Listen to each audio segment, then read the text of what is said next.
Max Verstappen has just done something amazing that shut up all the people who were saying bad things about him. Even the FIA couldn't stop him this time. And guess what? Something nobody expected happened. Even Damon Hill, who used to criticize Max a lot, now respects him. With this win, it's almost certain that Max will win the championship. And because of some bad timing mistakes, Lando Norris and McLaren's dreams of winning the title are basically over. Sure, some people might say that luck helped when the red flag timing hurt McLaren's chances at the end, but let's be honest, they should have seen it coming. Red Bull suddenly got really fast again and jumped back to being the best team on the track. They're winning not just when it's raining, but also when the track is dry. With all the criticism aimed at Lando, the big question now is, could the young British driver have really done anything more to keep his championship hopes alive? The Brazilian Grand Prix at Interlagos gave F1 fans a race they'll never forget. It was crazy with crashes, yellow flags, safety cars, red flags, and of course, lots and lots of rain. This wasn't just any race weekend, it was a big showdown between the two drivers fighting for the championship. For Lando Norris, this was a race he absolutely had to win. For Max Verstappen, it was a chance to prove why he's the best driver, but Max's luck got bad early in qualifying when he crashed. This meant he had to start the race from 7th place while Norris got pole position. In the rain, with Lando in the best starting spot and Max having to fight his way up from the back, it looked like the race was already decided for Lando. This was his perfect chance, but as we know, when it comes to Lando Norris, nothing really goes perfectly even when it looks like a sure thing. Even before the race started, we got a hint of what was coming. Lando made a mistake and drove an extra warm-up lap without getting permission from race control. Maybe it seems small, but when you're trying to win a championship, these little mistakes add up quickly.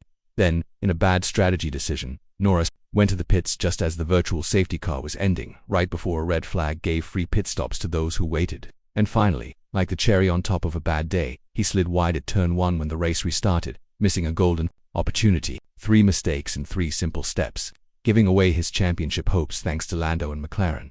I'm not even going to talk about his start where he lost his pole position to Russell, who's driving a much slower car than McLaren. But yeah, we can say Russell did a good job rather than Lando doing a bad job.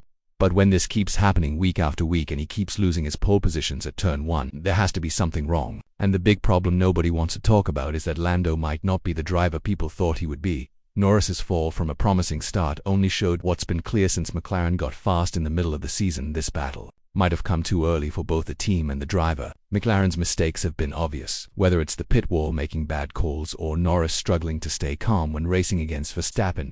Even the team radio shows how fragile things are. Remember Hungary when Norris didn't want to follow team orders and later felt bad about losing those 8 points to his teammate Piastri, or Monza where the lack of leadership almost led to a crash between Norris and Piastri, letting Charles Leclerc slip by. Meanwhile, Max's performance was like watching a master at work. In just 1 lap, he jumped from 7th place to almost the top 10, finding grip where other drivers wouldn't dare to look. It was like the rain was helping him. He took the outside line at turn 3, using racing lines that seemed to be saved only for the bravest or maybe the most creative drivers. This wasn't just another win, it felt like Max's answer to everyone who criticized him after recent fights with Lando Norris in the US and Mexico where things got heated. Max's reputation and driving style have been questioned, but those fights weren't just quick decisions made in the moment, they were moves built over years. Think about his early days in F1. Max deliberately built his reputation as a tough, no-nonsense competitor, making unpredictable moves when braking against Nico Rosberg and moving his car dangerously close to Kimi Räikkönen at Spa, just inches from disaster. This wasn't just aggression, it was psychological preparation for moments like this season's title race. Look at Austin's final laps, where Norris, scared of Max's reputation, couldn't find a way to pass him and finally made a desperate move off the track, costing him a penalty and valuable points. That only proves that Norris is actually afraid of Verstappen. The British media, on the other hand, has been waiting to attack Verstappen, and now with even the smallest chance of another young British driver winning the championship, they found their opening. Just look at recent races. Max was criticized for swearing on team radio, hit with penalties, and then given a 20-second penalty last race. Add to that the non-stop media storm around his behavior, and clearly there's real eagerness to keep Max under the microscope. The victory was Max's first win since June. His recent on-track tensions with Norris led to harsh criticism from big names like Damon Hill, Martin Brundle and Johnny Herbert. Hill went so far as to compare Max to Dick Dastardly, the cartoon villain, while Brundle said Max's legacy was getting ruined because of his Mexico penalty where he forced Norris off the track twice. Herbert, who now works as an FIA steward, said that Max's driving had become over the top after his win in Brazil. Verstappen didn't hesitate to fire back at the British press. I have a quick question. I appreciate all of you being here, but I don't see any British press. Do they have to run to the airport, or do they not know where the press conference is? He called the win incredibly important for his title fight, especially with Norris having started on pole position. When asked about his future goals, he simply said, "I just want clean races, that's all. I'm not thinking about clinching the championship in Vegas or whatever." After the Brazil race, Norris said that Max got a bit lucky, but there was nothing lucky about his victory at Interlagos. It was clear that there's a huge difference in skill. Norris, as he is right now, is not yet a champion. He might be in the future, but right now he isn't. He also said, "Yeah, you can change the tires under the red flag. That's what the others did. Just unlucky, unfortunate. Sometimes it just goes your way, so nothing we did wrong.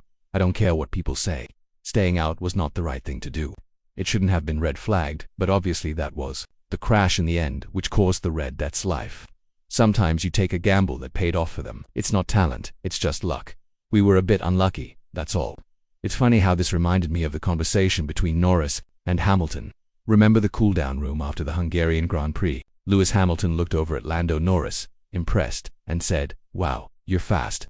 But rather than a simple thanks, Lando's reply was, "You had a fast car 7 years ago. You had a quick car, and now it's us." A little dig, perhaps, a shot at the wrong person. But here in Brazil, maybe Lando is starting to realize what having a fast car actually means and doesn't mean in Formula 1. Because sure, a fast car can take you far, but it's only part of what makes a champion. A true champion needs toughness, sharp instincts, and the ability to handle pressure in every corner. And despite McLaren's progress this season, it's clear that there's something missing. Watching Norris's race fall apart from strategy mistakes to that crucial error in the wet, it's hard not to think that no matter how fast the car, there's a reason drivers like Hamilton, Verstappen, and other legendary champions are special. McLaren has been playing the role of Red Bull's challenger, even accusing them of dirty tactics. Yet they're going up against a team that's perfected the art of not just winning but keeping a psychological edge. Christian Horner's cool dismissal of who's Zach Brown and Max's amused smile at Brown's complaints only showed Red Bull's calmness. They're not worried, they're way too experienced for that. Yes, if McLaren takes their first Constructors' title since 1998, it'll show their progress, no doubt. But with Red Bull's unusual mid-season struggles lifting McLaren up the ranks, they might have walked into a driver's title battle that they weren't truly ready for. And that's the thing about being at the top, it exposes every crack. McLaren has made impressive progress, but being a challenger is one thing. Dominating season after season is another. As the 2024 season wraps up, Lando and McLaren are left with more than just a handful of almost victories, they're left with lessons. Because to become a champion, you've got to be ready not just to go fast, but to stay calm, to make the right call when everything's on the line. And yes, maybe you give a simple thanks when greatness is recognized. The clock's still ticking on McLaren's journey to the top, but for now it's a race they'll need a little more time to win. And as for Red Bull, it looks like they've found their speed again at the perfect moment. Not just in wet conditions, but on dry tracks too, right in time to win the championship and set their sights on next season. With the groundwork already laid, they're positioned as strong challengers once again. So what do you think? Will Red Bull keep challenging at the top in the coming season? Drop your thoughts in the comments below.